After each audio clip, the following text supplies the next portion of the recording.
আপনি শুনলে অবাক হবেন। 2030 সালে পোলাপাইনদের দরখাস্ত লেখার স্টাইল হবে এরকম: বরাবর প্রধান শিক্ষক, বিদ্যালয়ের নাম, বাহিরের মেন গেটে গিয়া দেখা আসেন। বিষয়: পরীক্ষার ফি মাফ করার জন্য দরখাস্ত। জনাব, সালাম দিয়ে লজ্জা দিলাম না।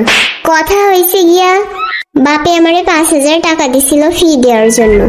তার মধ্যে 1,000 টাকা দিয়ে সিনেমা দেখছি, 1500 টাকা দিয়ে ক্যান্টিনে পার্টি দিছি, বান্ধবীদের সাথে 500 টাকার ফুচকা খেয়েছি, আর 2,000 টাকা বাজিতে হেরে গেছি। বাজির বিষয় ছিল ইংরেজি ম্যাডামের লগে সমাজ স্যারের ইটিস পিটিস চলতিছে, এই লইয়া বাজি ধরছিলাম। কিন্তু পরে প্রত্যক্ষদর্শীদের ভাষ্যমতে প্রমাণ হলো যে ম্যাডামের তো ইটিস পিটিস চলতিছে আপনার লগে। এখন আপনার কাছে দুইটা রাস্তা খোলা আছে, হয় পরীক্ষার ফি মাফ, না হয় পর্দা ফাঁস কইরা দিব। ইতি আপনার একান্ত অবাধ্যগত ছাত্রী।